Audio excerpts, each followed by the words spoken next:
This case looked refreshing at first. It took me to Milwaukee, the brewing capital of the USA. But it occurred to me later, for a guy who appreciates a good head on a glass of beer, I take lousy care of my own.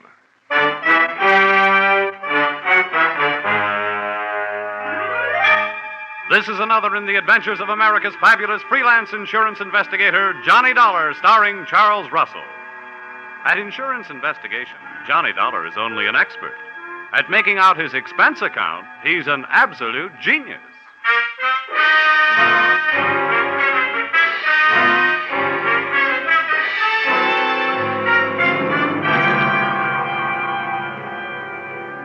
Expense account submitted by Special Investigator Johnny Dollar. To Home Office, Ambassador Life and Casualty Insurance Company, Hartford, Connecticut. Attention, Franklin Haley, General Manager. The following is an accounting of my expenditures during my assignment as bodyguard to your policyholder, Ann Connelly. Or it may have been love at first sight, but the last sight was down the barrel of a .45 automatic. Expense account, item 1, $2.95. One copy of The Case of the Playful Siamese, a novel of detection and suspense. It was a story about a private eye named Dexter Payne. But before I could learn whether poor Dexter was dead or alive at the end of Chapter 1, the phone rang, and there you were, Mr. Haley, telling me I had to leave for Milwaukee on the next plane. So I returned the book to the lending library, bought a copy of my own, and came to your office to find out what my assignment was all about. Oh, come in, Dollar. Come in. Thank you. How are you, Mr. Haley? Fine, my boy, fine. Glad to see you again. Oh, sit down. Thank you. Ah, adding to your store of knowledge, I see. What are you reading? Oh, the Case of the Playful Siamese. Bah, crime fiction, trash. When there's good literature available, why waste your time on such mediocre drivel? What do you think you're playing, old coward? Millions of dollars taken in on it every year. Well, what's the difference so long as you're not taking in? Oh, you bet they'll not get a penny from me. Oh, yes, they will. Huh? What's that? Oh, I said Will. Will Shakespeare. You know, Hamlet, Macbeth, Othello, crime fiction. No comparison. That's different. Anybody knows that. Well, I guess we'd better get down to business. Your plane leaves in an hour and a half, 6:30. This girl who needs a bodyguard, who is she, and what's she afraid of? It's a sad, tragic case. The result of a misdirected, surely not faultless life, but nevertheless a situation that demands outside help. Oh, there now. Don't go to pieces.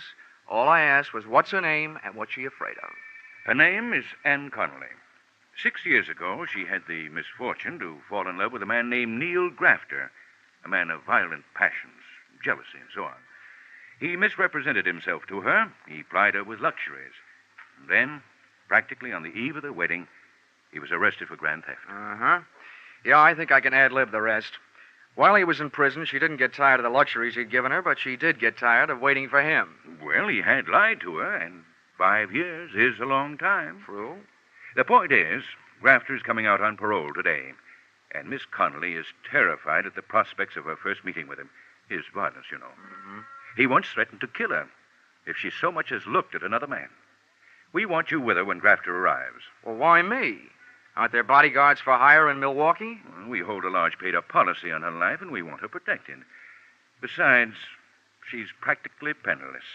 She couldn't even afford to hire a private detective. You know, it's a tragic case. And then, on the other hand, possibly all her fears are imaginary. Perhaps nothing will happen at all. Look, Mr. Haley, you can count on one thing. If I'm mixed up in it, something will happen. Expense account, item 2, $55.10. Airfare, Hartford to Milwaukee. I switched on my reading light, settled back in my reclining seat, and once more buried my nose in the Case of the Playful Siamese. I should have buried the book. It turned out that Dexter Payne had lived through Chapter 1, and he really started to live in Chapters 2 and 3. A beautiful blonde in a slinky negligee had just made herself comfortable on Dexter's lap, and guess what happened? A fuse on the plane blew, my reading light went out, and I spent the rest of the flight in a dark cabin in a black mood.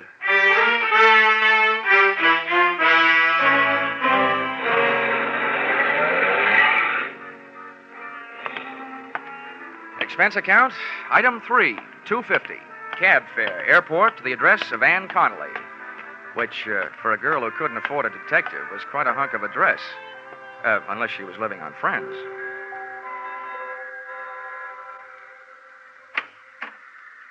Good evening. Good evening.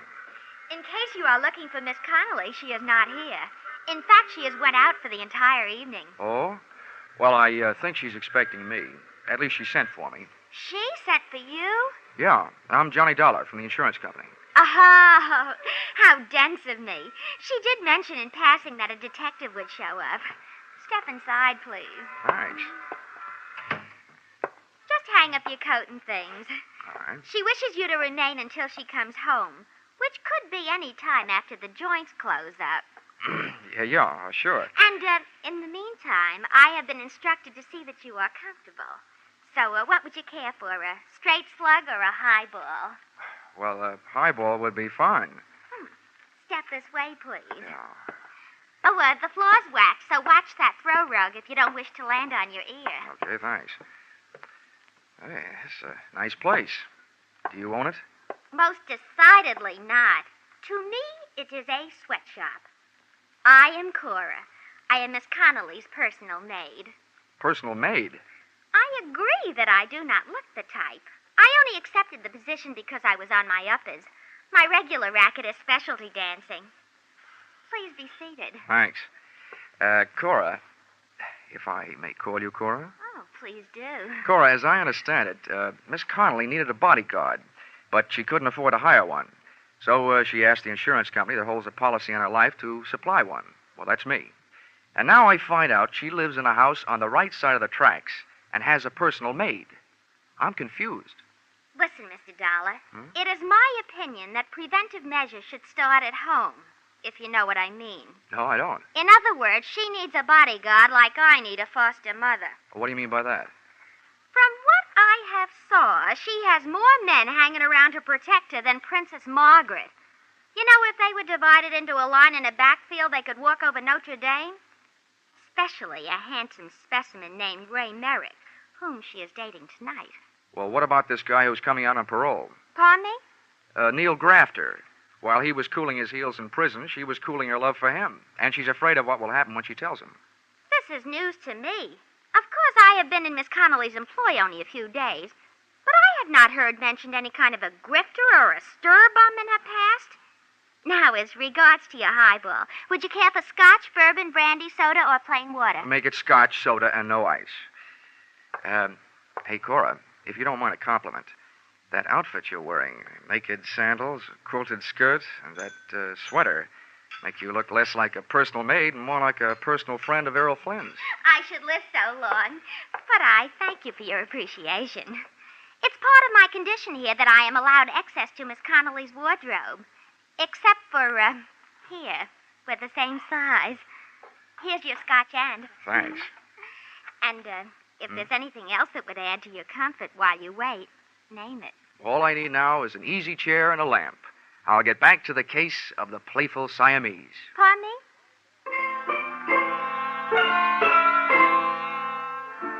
So there I was, Johnny Dollar, with Johnny Walker in one hand, Dexter Payne in the other, and a few questions simmering in my mind. They really boiled down to one. Namely, what was I doing there? Oh, well. In Chapter 5, Dexter finally found a clue. Yeah, I wish things would work out as easily for me sometime. I was just turning to Chapter 6 when guess what happened? Ann Connelly came home. Come on in, darling. Have a nightcap before you go home. I'm in. The first thing I noticed about Miss Connelly, after the size of her escort, was that there was more similarity between her and Cora than just body measurements.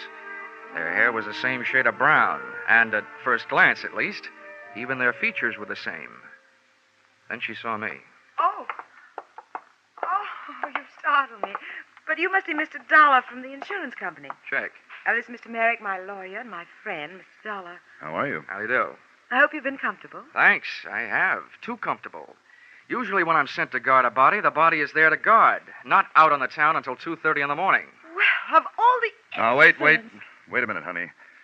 We thought it was a smart move, Dollar, to get Ann out of the house and keep her out of it until you got here.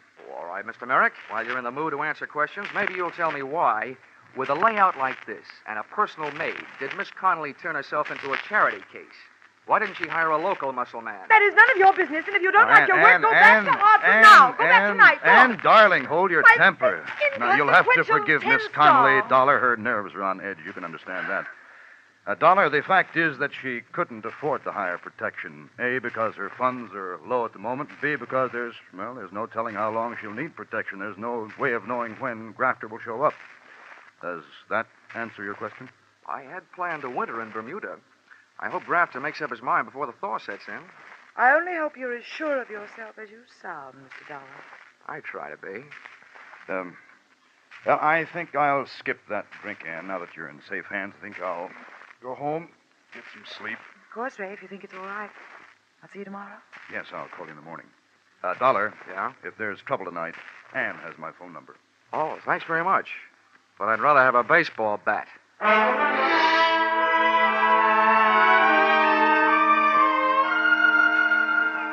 I learned early in my career that an excellent way to court disaster is to wait for trouble because it usually sneaks up behind you. But it was too late then to go looking for it, so I made the rounds of the house, checking the locks on doors and windows. Then I turned off the lights and hunched myself up on a couch that would have tested the stoicism of a bed of nails type Indian faker and tried to stay awake. I wondered about Dexter Payne.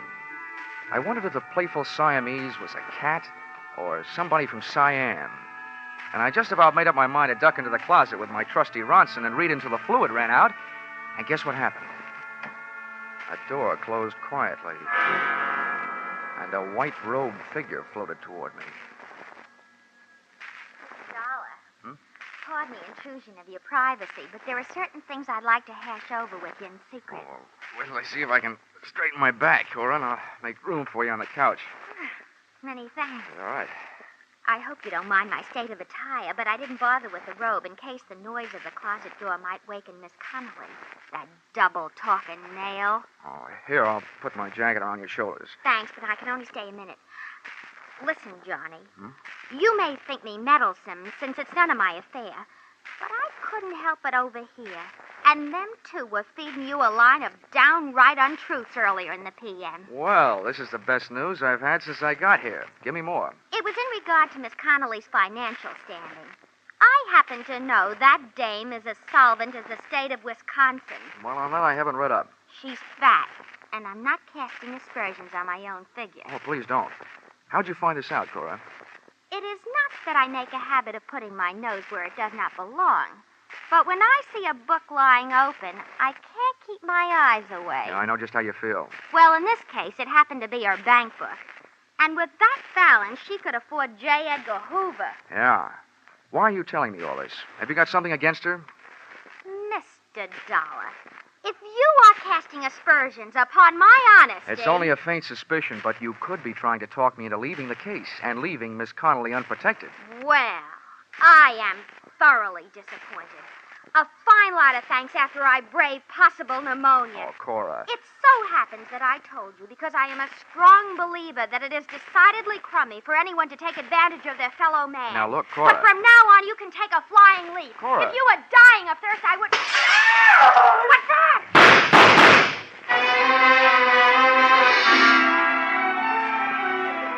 As I stumbled across the room and into the pitch-black hallway leading to the bedrooms in the rear of the house, I wondered what Dexter Payne would do in a similar situation.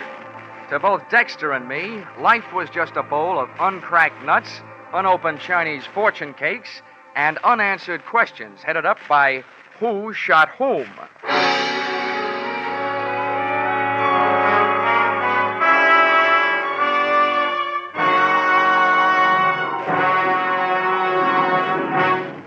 In just a moment, we will return to the second act of Johnny Dollar. Now, with our star, Charles Russell, we return to the second act of Yours Truly, Johnny Dollar.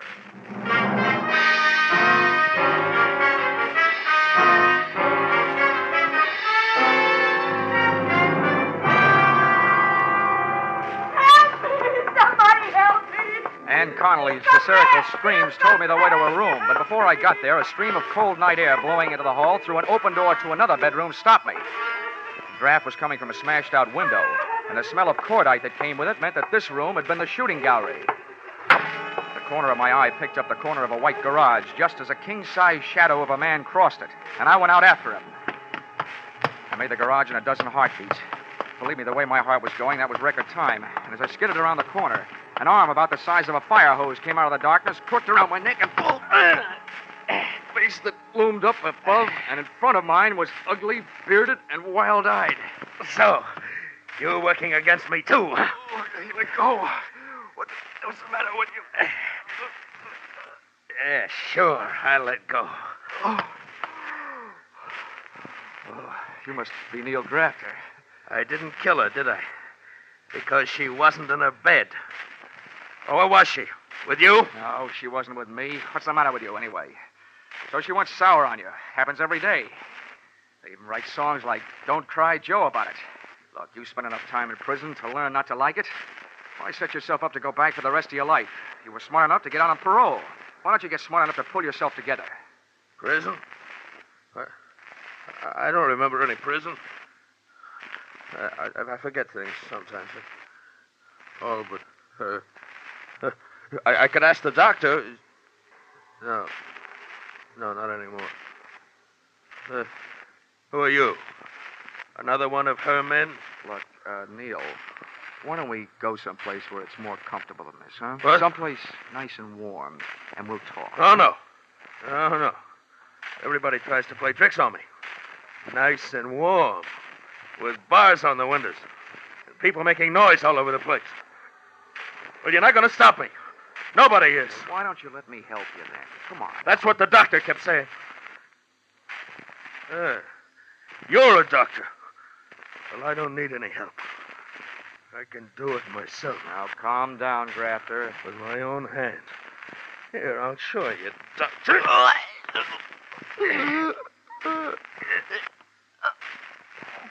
No. Oh, why should I kill you? Don't help me. Just stay away from me.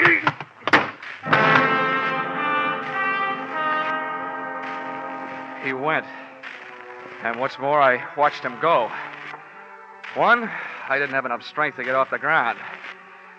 Two, if I'd had the strength, my extreme dislike of being choked to death would have argued me out of going after him. Three, the guy was obviously nuts. When I finally could make it, I staggered back to the house.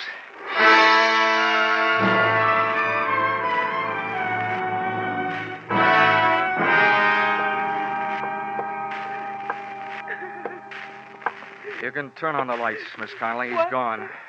No, wait a minute. On second thought, maybe we'd better make sure all the shades are down. He might come back.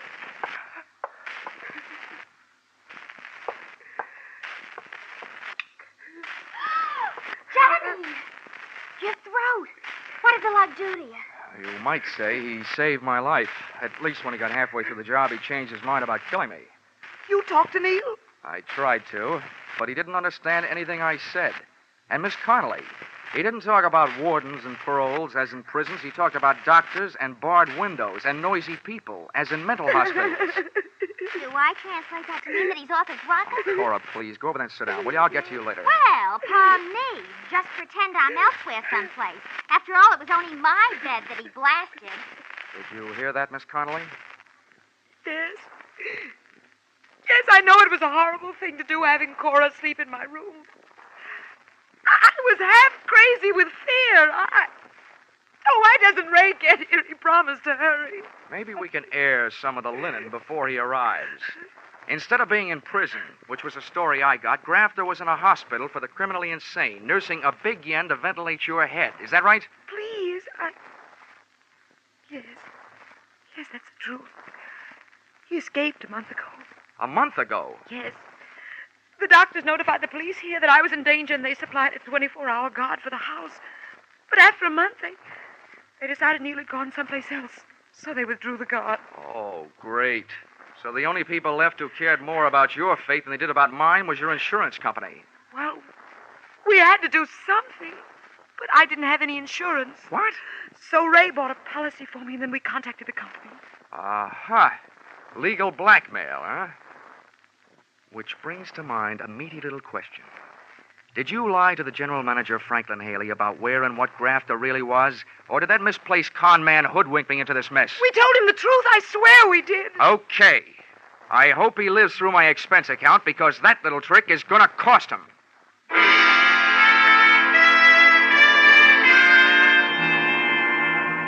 Expense account, item 4, $43. Breakfast the next morning.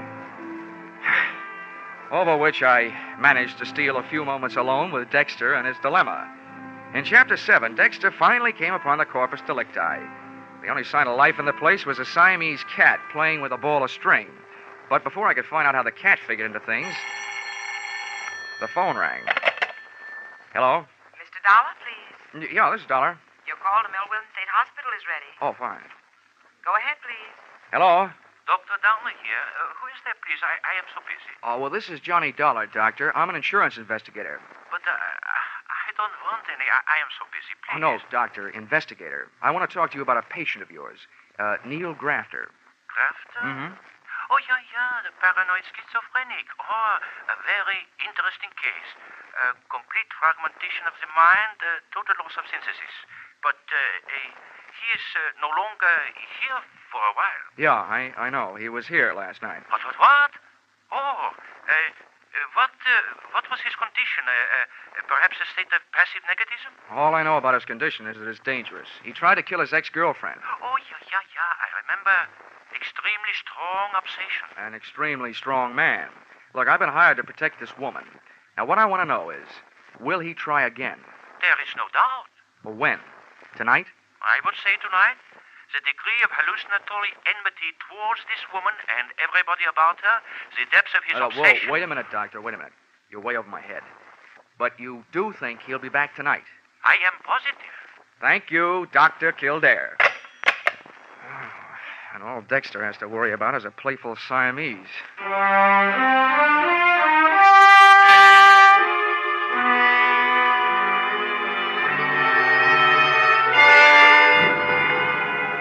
Waiting for a paranoid killer can be depressing all by itself. But to make it more so, in Milwaukee, the sun went into hiding behind a layer of dark gray clouds about 4 p.m., and it started to snow. It had the mood of Wuthering Heights, with icicles. At 5:30, daylight shut down, the night shift took over. And at 8, after a dinner that nobody dined on, I didn't brush my teeth, I lied in them. And what kind of protective measures do you propose to make tonight, Dollar? Oh, none. As far as I'm concerned, this is a night off. Dr. Downer out at the hospital, who knows Grafter better than anyone else, says he won't be back tonight. Oh, I wish we could be sure of that. Yeah, so do I. How can he make such a positive statement? Probably because he's spent his life with people like Grafter. No, I tell you, there's nothing to worry about. Miss Connelly, I want you and Ray to go out, just like you did last night. Cora and I will stay here. All right, if you think it's the thing to do. But I'm worried about Cora after what happened to her bed last night. How can we protect her? It's a little late to worry about that after you set her up. But forget it. Just to make it safe, she won't be in that room. I will.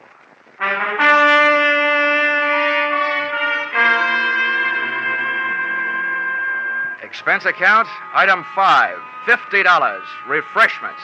I needed something to bolster my courage, so I ordered it. At 2:30 a.m., things were looking good for Neil Grafter. Ray Merrick and Ann Connelly had returned from their date. Merrick had left. Miss Ann Connelly was trying to sleep in her room. Cora was on the couch in the living room, and there was a rolled-up blanket in her bed to make it look like that's where she was. And me?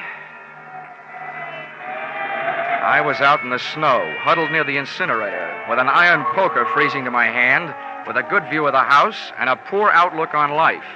Nothing happened till about 4 o'clock. That's when I spotted a familiar-looking big shadow of a man moving across the garage toward the house. I got up, but a flurry of wind-driven snow swept in front of me, and when it had passed, I could still see the window to Cora's room, but I couldn't see the man. Then I heard him at Ann Connelly's window. He started away from the house, and I started toward him. I met him under the clothesline on a flying tackle. No. Oh, let go of me. Merrick! Let me go. Get away from me. Merrick, but I'll put you away. Well, how do you like that? When an insurance policy enters the picture, you can't even depend on a maniac.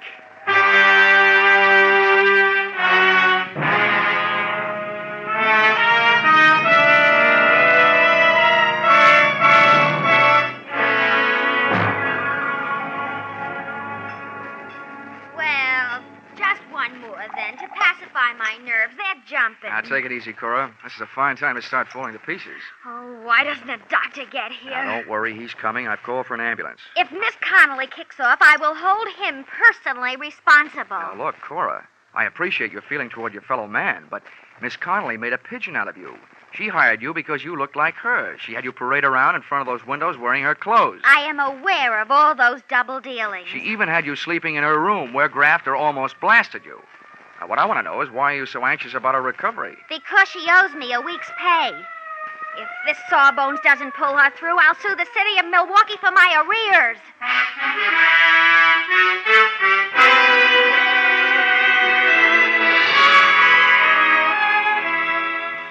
Expense account, item 6, $150 for services rendered while I was on the giving end of a blood transfusion, which Ann Connelly needed before she could be moved. One item, at least, that you shouldn't balk at since she is your policyholder. The doctors give her a 50-50 chance to live, but even if the scales tip the other way, I think your money is safe. Because her beneficiary, Ray Merrick, is guilty, among other things, of attempted fraud, since he planned on having Neil Grafter blamed for the shooting he did. Expense account, item 7, 5 cents, newspaper, which reported that the police had returned Grafter to the hospital from which he had escaped. He did come back, as Dr. Kildare said he would, but he was a little late and missed the party. Item 8, $55.10, airfare, Milwaukee to Hartford. Expense account total, oh yeah, Dexter Payne. You know, I never did finish that book. After those cats I'd been jiving with, I couldn't care less about a playful Siamese. Expense account total, $845.30. Signed, yours, truly, Johnny Dollar.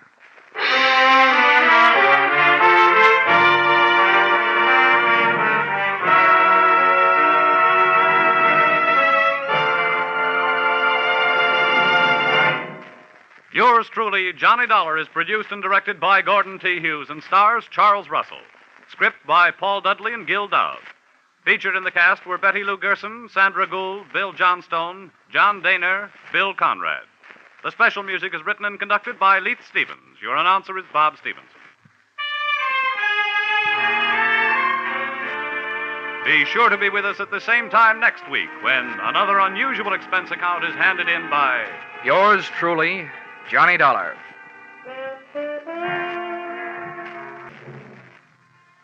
This is CBS, where yours truly, Johnny Dollar, meets adventure every Saturday night, the Columbia Broadcasting System.